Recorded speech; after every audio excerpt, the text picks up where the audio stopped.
Bonjour à tous, je vous retrouve pour le défi numéro 9. Aujourd'hui, on va parler de poésie, mais vous allez voir que je vais vous présenter une façon d'apprendre les poésies, de mémoriser que peut-être vous n'avez jamais entendu, vous n'avez peut-être jamais vu, et ça va faciliter les choses pour la mémorisation de poésie, et c'est un exercice que je vous propose donc pour demain. C'est parti! Alors, si vos enfants sont à l'école, peut-être que leurs enseignants ou leurs profs leur ont demandé d'apprendre une poésie pendant ces 15 jours à la maison. Surtout si les jours vont comment dire, si la période s'allonge. À l'heure où je filme cette vidéo, je ne sais pas encore ce que le gouvernement a décidé, mais ce qui se dit, c'est que le confinement dure au moins pour les enfants jusqu'aux vacances d'avril. Alors souvent, en tout cas moi j'ai ce souvenir-là, quand j'étais à l'école, quand on faisait une poésie, on faisait un dessin à côté pour représenter cette poésie. Aujourd'hui, je vais vous proposer une façon d'apprendre une poésie qui est beaucoup plus rigolote et beaucoup plus efficace et qui permet aussi de se faire des images mentales. Alors, vous allez prendre une poésie, que ce soit une poésie, donc comme je le disais tout à l'heure, que les enseignants, les profs ont donnée à votre enfant, ou peut-être que c'est pas le cas. Mais si vous êtes à la maison et que votre enfant veut bien jouer le jeu, proposez-lui de choisir une poésie sur Internet parmi une certaine sélection. Vous pouvez sélectionner en fonction de ses goûts, de ce qu'il aime. Il n'y a pas de bonne ou de mauvaise poésie. Et vous proposez donc à votre enfant de choisir une de ces poésies. Il va sûrement choisir en fonction peut-être de la taille, ce qui sera le plus court pour apprendre, mais aussi peut-être aussi par rapport au texte en fait. Moi je me souviens en première, on a dû apprendre une poésie. Moi qui croyais qu'après après le brevet, on n'avait plus besoin de mémoriser. Alors ça bouge un peu parce que Janae est en train de colorier une frise à côté. Désolée si ça tangue. Mais donc ouais, en première, notre prof nous a fait apprendre une poésie. En fait, on avait étudié plusieurs textes et on devait choisir celui qu'on préférait. Et moi, j'avais appris un texte de Louis Aragon qui était énorme, comme ça, parce que je le trouvais magnifique. Et en fait, peu importe la taille, il m'avait tellement ému et tellement touché que je me suis dit, ok, je vais apprendre. C'était le plus long de la liste concrètement. Et je crois que j'avais été la seule à choisir celui-ci. Mais voilà, votre enfant peut vous étonner, choisir une des poésies en fonction du texte et de ce qu'elle dégage pour lui et ce qu'elle représente. Alors maintenant que votre enfant a la poésie qu'il veut apprendre ou qu'il doit apprendre, je vais vous présenter la technique que je présente dans un programme qui est sur le blog Plaisir d'apprendre qui s'appelle Mieux mémoriser. Donc c'est une des astuces, un des outils de la boîte à outils de ce programme. Et donc voici les étapes. La première chose que l'enfant va faire, c'est lire le texte à voix haute 2 fois, alors ou 3 fois hein, s'il veut. Le fait de lire à voix haute, ça permet d'imprimer chaque mot, d'écouter, parce que souvent quand on lit les vers, parfois il y a la fin d'un vers, le début d'un deuxième vers en fait est la suite logique de la phrase d'avant.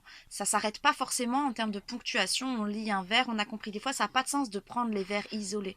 Donc là, de le lire à voix haute, ça permet vraiment de créer une sorte de musicalité qui a un sens au niveau auditif. Et puis, ben, pour les personnes qui sont auditives, de mémoriser plus facilement parce que on a les sons. Donc déjà, on fait ça. On lit le texte à voix haute 2 ou 3 fois. Ensuite, je vous parlais d'image mentale tout à l'heure. L'idée, c'est vraiment de reprendre chaque vers ou chaque phrase, parce que comme je vous l'ai dit, des fois, une phrase peut être sur deux vers juxtaposés, et d'expliquer en fait ce que ça veut dire avec des mots du quotidien et ce que ça représente dans notre tête. Et c'est là qu'on se rend compte qu'en fait, ce qui fait la difficulté numéro un de la mémorisation de poésie, c'est que l'enfant c'est juste des mots alignés les uns à la suite des autres, mais il ne comprend pas le sens. Donc pour lui, il ne se fait pas d'image mentale. Donc du coup, ben, c'est beaucoup plus complexe pour le mémoriser. Sauf que là, vous allez l'aider.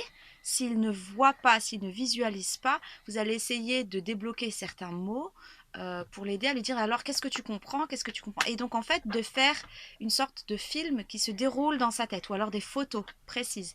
Mais donc ça va prendre un sens visuel.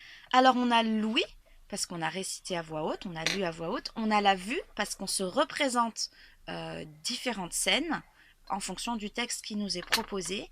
Et puis on peut même avoir des sensations, donc faire appel à la kinesthésie, au sens kinesthésique, qui est de ressentir en fait. Donc on se met à la place de l'auteur et là c'est plus juste des mots qui sont jetés sur un papier, c'est quelque chose de vivant qui a du sens et que du coup on ressent, on va ressentir une émotion, on va ressentir l'histoire qui se déroule, etc. Donc ça c'est la deuxième étape, lire à voix haute, se faire des images mentales. Ensuite vous allez prendre une feuille de papier comme ça et vous allez dire à votre enfant pour chaque vers de noter en lettres majuscules la première lettre de chaque mot ainsi que la ponctuation. Prenons un exemple. Une poésie de Victor Hugo que j'aime énormément. Demain dès l'aube. Demain dès l'aube à l'heure où blanchit la campagne. Vous allez écrire demain, donc le D, demain, virgule, D pour D, D-E-S, l'aube, L apostrophe, A-U, A-L, où blanchit la campagne. Ça donne ça. Demain, dès l'aube, L apostrophe A pour aube, à l'heure où blanchit la campagne. Je partirai. Vois-tu, je sais que tu m'attends. Vous faites ça pour chaque vers. En fait, l'enfant va le faire pour chaque vers. Donc, il va à la ligne dès qu'on change de vers. D'accord? Donc, on met la première lettre en majuscule de chaque mot, ainsi que la ponctuation, les apostrophes, les virgules, les points, s'il y en a, etc. D'accord? Ça, c'était la troisième étape. La quatrième étape, l'enfant va reprendre son texte, comme ça, que fait de majuscules, et il va essayer de restituer le texte, donc avec le souvenir des images mentales qu'il s'est fait, et avec les majuscules, de retrouver les mots juste dans l'ordre. Donc c'est un exercice qui est un peu rigolo parce qu'on déchiffre finalement, on déchiffre les initiales et on essaye de retrouver les vers. On fait ça sur toute la longueur des vers. Ensuite, on relit le poème, en tout cas la strophe qu'on cherche à mémoriser.